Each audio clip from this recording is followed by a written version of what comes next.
mostly been replaced by other building materials. And the ones in the Bay Area largely were located on the water so that they could be shipped by boat. The bricks in your building came by boat, by barge, and there were no bridges then, right? From here to the bay. Yeah, and there used to be, well, we're going to go by a building. I'll show you some old photographs where the scow schooners used to pull it right over here. A lot of this has been filled in now, and there's a hill that used to be here that's gone. But the kilns that fired the bricks used in your building are underneath those two tallest stacks. Those are Hoffman kilns, and they're still there. Haven't been used since I think the mid-50s. But there's coal fire, oil. Coal fire.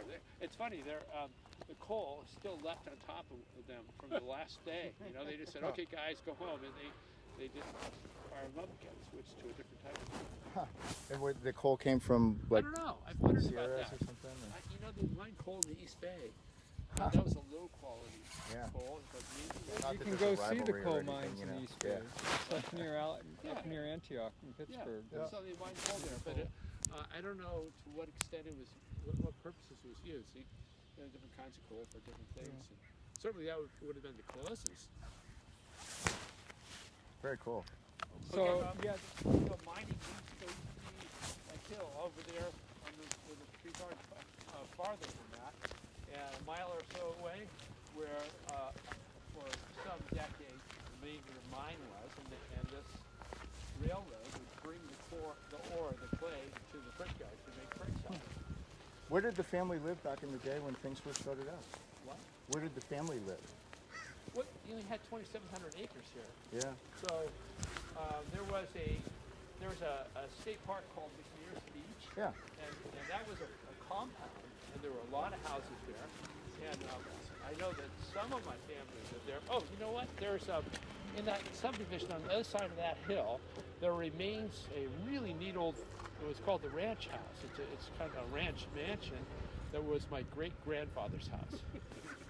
So that's where some of them lived. That's very cool.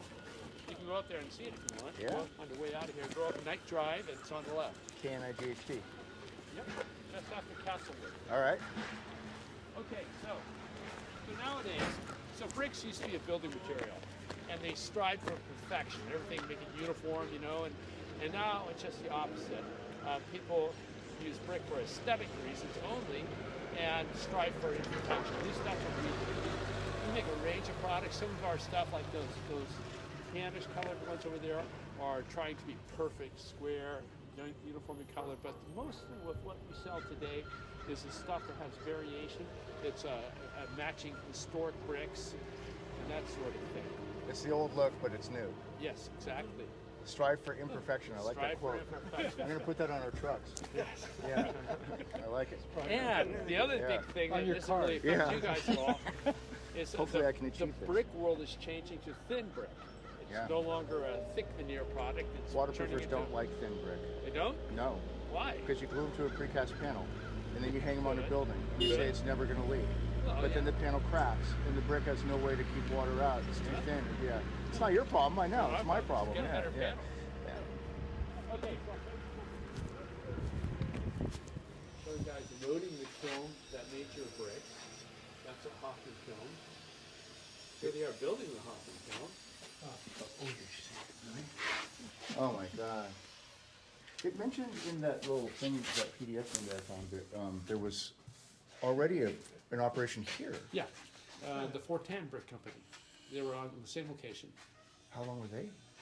I don't know. We claim our origins as them.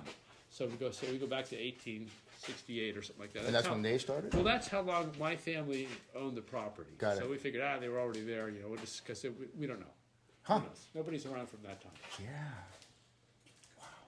Very cool. Yeah. And here's some Chinese coolies loading bricks by hand and.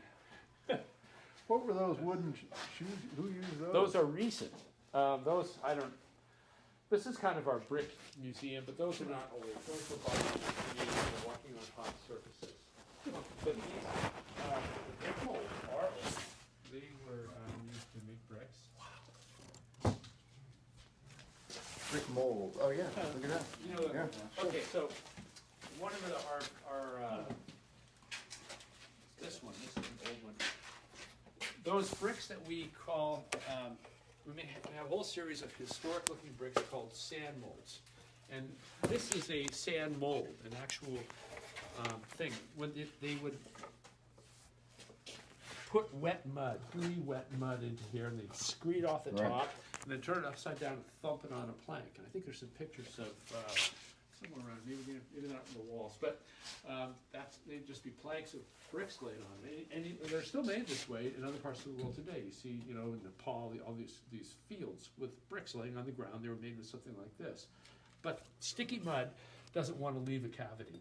So they would sprinkle it with sand first as a parting agent, and then put the mud in, and then the bricks would slide out easily. Which changed the look of the brick? Yeah, left a permanent sandy texture. Yours are like that too, I think. Yeah. They got that kind of indented look on them. Well, yours may have been extruded. In the 20s, things were getting mechanized. But you'll see a lot of historic buildings have a distinctive sandy, grainy texture to them, and that's because they were made with a device like this. That's the way they used to do it. Let's see how they did it more recently. Here you go. So these are stacks of bricks laying out on planks. They came right out of these things. Yeah. So would one guy do all this? Because this is not light, but you can imagine with 2, 4, 6, 8 bricks. It was a factory setting, and I really don't know how it all worked. It's a workout. Okay. So they're just air drying? Well, initially, so the brick is crush it up to make it into sort of a clay mud homogeneous, then you add the right amount of water. And this is old. This is just how it was done then. And then you put it in a mold, and then you'd dry it. And you have to dry it carefully because clay shrinks when it dries. And if you shrink the outside more than you shrink the inside, you'll crack it. So you have to dry it slowly, carefully, and then after it's dried, it's just a dried mud brick, adobe. Adobe put straw in it, and it's actually a pretty strong building material, but it's not weatherproof at all. And so where the Great Wall was built. No, that Great Wall's got a lot of it's fired clay brick. It's real fired clay brick there. The Mexicans did a lot of adobe construction. Then you just put stucco on it, and it works great. Yeah. So. But for us and for the Chinese, after the drying step, you'd fire them in kilns, and that you again have to do it carefully because bricks shrink when they get fired. So you want to shrink the outside about the same rate as you shrink the inside so they don't crack, and then you fire them high enough. Hey, look, there's your building over there. High enough, so that. They fuse together and become a very strong sort of. It's the exact flyer that I sent you guys yesterday. Yeah. Is that a sales flyer or something like that, you think? It is, from like 1920 something or other. Yeah. And check out the one underneath it. The next building down is the Shrine Hospital, the old Shrine Hospital. Shrine Hospital for crippled children. Yeah. They don't call them that anymore. They special needs. Those lawsuits are all done and paid now. Yeah. I mean, that's what they were, right? Crippled children, We can't say that though, Jeff. I'm shocked. My dad went to hospital there. He had a. No kidding, you're the second guy that I met a guy riding bikes at the top of Mount Tam. His dad. Yeah, that's cool. He spent a lot of his childhood there. I didn't know that. Oh, that's so neat. Yeah. Is it okay if I take a picture of the picture? Yeah. Are you sure? Yeah. Okay, I have witnesses. He said it was okay. Yeah. That's very cool. Shot. So how has this company changed in your lifetime? Other than being able to do things with computers and not paper? All right, in my lifetime, we have changed from firing the brick in field kilns, which are just essentially boxes with three permanent walls. You'd stack bricks in and build the fourth wall, and then stack some bricks on the top and just put in huge amounts of natural gas in both sides, two sides of them, and fire them for a week, and then let them cool off, and then the bricks. And of course, you'd have the bottom ones would be overfired, the next layer up would be just right, and the top ones would be underfired. It was a really primitive way to make bricks. Then we switched to a tunnel kiln, which we use today. Okay. And that's a more advanced, much less labor intensive, much higher quality return. That's one change. We stopped mining Okay, so this is a Hoffman kiln, and then it's essentially an oval-shaped tunnel. So it goes round and around and around. It was continuous. We put this in here because the roof was collapsing. We just put some old bricks in there so that it wouldn't fall down any worse than it already was. We appreciate that. We need those. Go ahead, pull them out. So the way this would work is it was a continuous process, much like our tunnel kiln. They'd have two teams of men. One backing up, stacking bricks, and moving ever backward, and then the fire would follow them, and then another team of men following the fire, taking away the unfired or the fired bricks, and they would brick up these doorways and unbrick them as necessary to get in here. You have to brick yourself in? No. Oh. After you were done. And see all the openings in the top? There was like slots. Oh, I can see them. You know what? Check out that. See that stick, the board sticking down? Yeah. That is an old instrument left over from when they were fired. Like a tapered wooden shaft that they would stack the bricks around. And then after the bricks were all stacked around it, it was tapered so they could withdraw it. And that would leave a channel for the coal to be dumped into. It would get the coal all the way down to the bottom. So each of these holes was a firing hole, and they would dump coal down into them. And that's one of the. How does the fire follow them? You're saying they dump They coal, can they put- just loose coal Okay, and so, they set it on I'll fire? tell you, yeah. Well, once it was going, eventually it just kept going. But yeah, the temperatures were high enough so that it would combust. It didn't. So the flame was just loose, the coals were Yeah. just loose? Well, it was solid brick in here. It was solid brick, right? And so this layer of coal dumped here was 4 feet high, and the coal dumped there, and it was close enough so that it would combust. And they would control it drafted into the middle, and there's a bunch of damper controls in the middle, and they would. You can see this little funny mark along there, and you see them like here.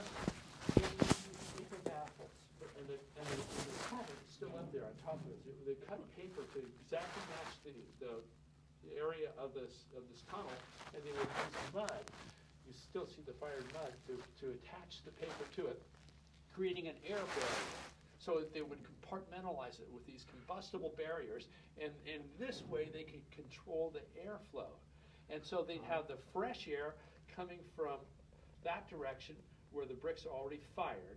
It would go over the fired bricks, cooling the bricks off so that people could heat them up, and bringing that temperature, that hot air, that energy into the combustion area so that you had preheated hot gases that would ignite with the coal. And then on this side of the fire, they would have the exhaust gases move through the bricks that were not yet fired. And they would cool off the exhaust gases before they went into the chimneys. And in that way, they would preheat the bricks before the actual fire got there. So it was like it was an energy efficient process. That the exhaust gases were relatively cool, and the bricks produced were relatively cool. So was the fire, was the brick, the brick that was being kiln dried in the middle of the fire? I mean, was the fire? Track right here, right? That's That's right. It right was in the a middle. Solid, remember those pictures? Remember those pictures we saw in the office? Those guys with those bricks. Yeah. This whole thing was filled with bricks. Each brick had a space like this big around it, right? It was not stacked like that. That would not work. This was one busy place back in the day? Yeah, and one of them was this big. See those devices with handles? Those are the dampers, and those lever items were raise and close dampers. Yeah, just like This isn't proprietary. I can take a picture. You sure this isn't your new technology? Yeah, okay. This one's committed to the dust of time. But look at this. How many, raise your hand if you've seen the top of a kiln before like this. Yeah. Thomas, you're literally walking in a minefield. Walk over there. I don't know how sturdy it is. Yeah. Here, nobody worked. There's like one guy would do it. Oh, I got that wrong. This was, the job was there used to be covers over each of these holes, and as needed, he would take the cover up and scoop out the coal and dump it in there. Crazy. Is this all undulating because it's collapsed? Yes, it's disrepair. It's undulating because there used to be steel or iron supports around each hole that defined them, okay, here's an interesting picture. So this chimney here is a landmark for the birder set. There's a type of bird called a Vos swift. Any of you guys birders? Hear about birds? Oh, yeah. Well, swifts are a funny bird. They cannot stand on flat ground. Apparently they need to hang on a tree trunk or a cliff or something like that. And they migrate in big packs, big flocks, and they go up and down the west coast. The Vos swifts go up and down the west coast. And somewhere along the line, they learned that disused chimneys are a great place to roost. And this is one of their stopping points. And so at a certain time of the year, it's like smoke coming out of the chimneys when all the birds leave. But they stay here by the tens of thousands. For the term chimneys.